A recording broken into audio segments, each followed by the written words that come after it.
बिस्मिल्लाहिर्रहमानिर्रहीम। अस्सलाम वालेकुम। Welcome to my YouTube channel और आप देख रहे हैं ज़ायकेदार खाने।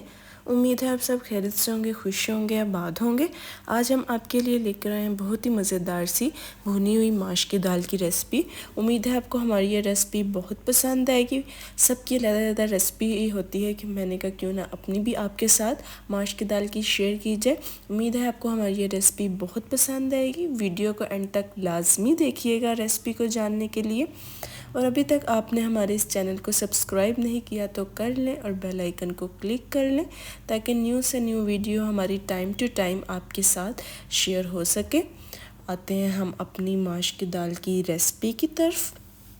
मैं एक प्रेशर मैंने ले लिया है, इसके अंदर मैंने ऑयल ऐड कर लूँगी। इसके बाद 2 प्याज मैं इसके अंदर ऐड कर लूँगी, कट के रख लिए थे। अच्छे से हम इसको मिक्स कर लेंगे। उसके बाद मैं इसके अंदर 2 से 3 दालचीनी के स्टिक्स ऐड कर लूँगी।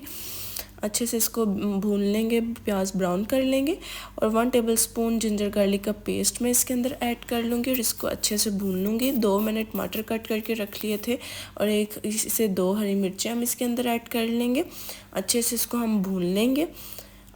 इसके अंदर मैं 1 टेबलस्पून हल्दी ऐड कर लूँगी, 1 टेबलस्पून सुर्ख मिर्च, 1 टेबलस्पून में इसके अंदर काली मिर्च और 1 टेबलस्पून ज़ीरा पाउडर, 1 टेबलस्पून सूखा धनिया।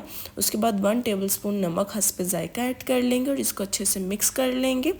अच्छे से हम टमाटरों को और प्याज को, मसाले को अच्छे से हम भून लेंगे। अच्छे से इसको हम भूनते रहेंगे ताकि जब तक हमारा मसाला भून नहीं जाता है। इसके अंदर थोड़ा सा पानी ऐड करके और अच्छी तरह से इसको भूनेंगे। उसके बाद मैंने माश की दाल 1 घंटे से पहले ही भिगो के रख ली थी, वो ऐड कर लेंगे। हमारा मसाला अच्छे से भून चुका है। थोड़ा सा पानी ऐड कर लेंगे इसके अंदर 1 गिलास। उसके बाद इसको मिक्स करके इसके अंदर हम माश की दाल ऐड कर लेंगे। माश की दाल ऐड करने के बाद इसको थोड़ा सा और मिक्स करेंगे और इसको 6 से 7 मिनट के लिए हम प्रेशर लगाएंगे। अगर आपने घुली हुई खानी है तो आप ज़्यादा लगा लें, अगर आपने खड़ी खानी है तो आप थोड़ा सा लगाइएगा।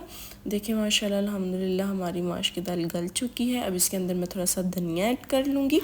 उसके बाद इसको अच्छे से मिक्स कर लेंगे। माशाल्लाह अल्हम्दुलिल्लाह कितनी खूबसूरत सी हमारी माश की दाल की लुक आ रही है।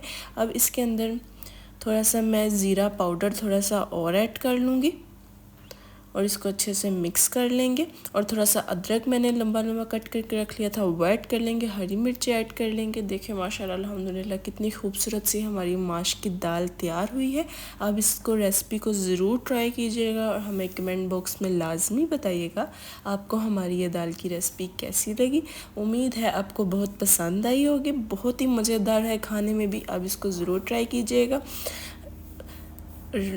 कमेंट बॉक्स में लाजमी बताइएगा आपको हमारी रेसिपीज़ कैसी लगती है और हमें बताया करें कि हम आपके लिए न्यू रेसिपी कौन सी लाएं। दुआओं में याद रखिएगा। अल्लाह हाफिज़।